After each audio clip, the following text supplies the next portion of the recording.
Good morning students. आज मैं आपको एक डाटा दिखाना चाह रही हूँ।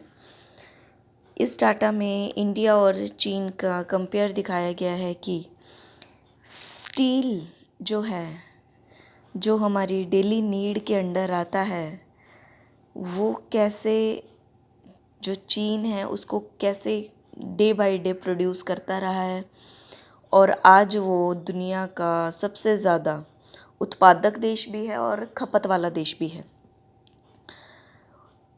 1950 के दशक में भारत और जो चीन थे वो लगभग एक ही समान, एक ही कंपेयर में स्टील को उत्पादित करते थे। बट अगर आज की दिशा में देखें हम, ये जो पूरा डाटा है ये 2014 का है, 14 तक का है। तो यहाँ तक की ही बात करूँगी मैं कि 2014 तक की दिशा में देखें हम तो चीन ने बहुत बड़ी अचीवमेंट इसमें ली है। और अगर 2014 के बाद का कोई डाटा आता है तो जैसे कि हम सभी जानते ही हैं कि चीन कच्चा माल बहुत ज़्यादा प्रोड्यूस करता है। शायद इसीलिए, शायद यही एक वो बेसिक कारण है जिस वजह से वो पूरी दुनिया को अपना माल सप्लाई करता है, क्योंकि चीन में रॉ मटेरियल सबसे ज़्यादा होता है। तो रॉ मटेरियल होने के कारण ही वो पूरे विश्व में अपना राज फैलाता है, क्योंकि जिसके पास रॉ मटेरियल होगा वही तो हमें प्रोडक्ट्स बना के देगा, है ना। या फिर या तो देश उससे खरीदेंगे रॉ मटेरियल, तब भी उसको बेनिफिट है क्योंकि पैसा उसके पास जाएगा, इकोनॉमिक वे से वो सुदृढ़ हो जाएगा। अगर उससे वो प्रोडक्ट खरीदते हैं तब भी वो बेनिफिट में रहेगा, तब भी वो इकोनॉमिक वे से सुदृढ़ हो जाएगा। तो दोनों ही तरीक़ों से, दोनों ही रास्तों से चीन जो है डे बाय डे सुदृढ़ होता रहा है। तो क्या रेशो है अगर हम देखें, ये पूरा का पूरा ये जो डाटा है बेटा, ये 2014 तक का है, 2010 से स्टार्ट हो रहा है और मिलियन टन में ये डाटा है कि जहाँ भारत 2010 में 69 मिलियन टन स्टील उत्पादित कर रहा था, उसी वक्त भारत में ये चीन में ये 639 मिलियन टन उत्पादन हो रहा था स्टील का। 2011 में भारत अगर 73.5 मतलब 73.5 मिलियन टन स्टील उत्पादित कर रहा था, तो वहीं जो चीन था उसका ग्राफ था 701 मिलियन टन।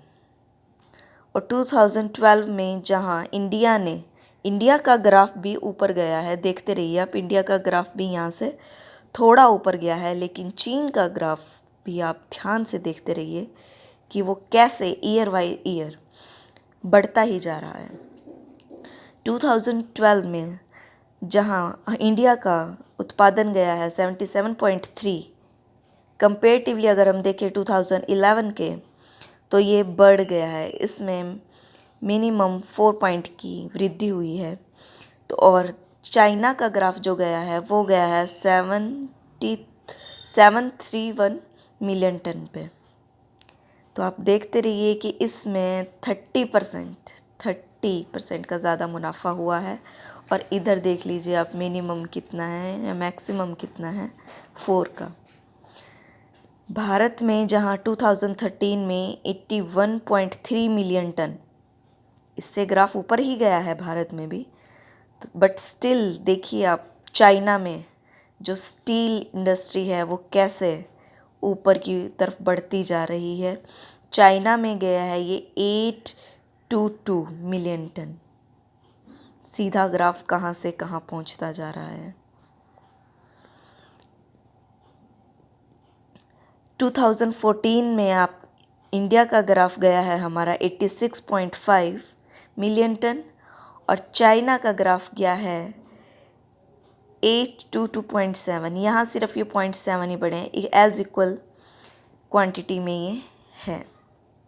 लेकिन फिर भी आप देखें कि भारत के कंपेरेटिव चाइना का ग्राफ कितना ऊपर है, ये लाख मिलियन टन में है, ध्यान रखिएगा। इसीलिए चाइना जो है पूरे विश्व में अपना प्रभुत्व जमा के रखा हुआ है। लेकिन आजकल की जो परिस्थिति है जो हम देख ही रहे हैं, उसमें चीन को एक बायकॉट की स्थिति में रखा जा रहा है।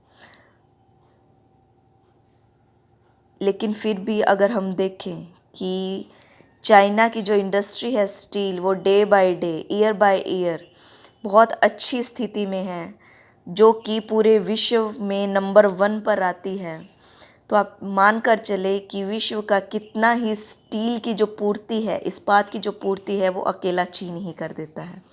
इसलिए ये इतना इंडस्ट्री में प्रभुत्व अपना जमाए हुए हैं आज तक। तो यही कारण था और ये डाटा मेरे को आपको समझाना था। आई होपफुल कि आपको समझ में आ गया होगा बच्चे। Thank you.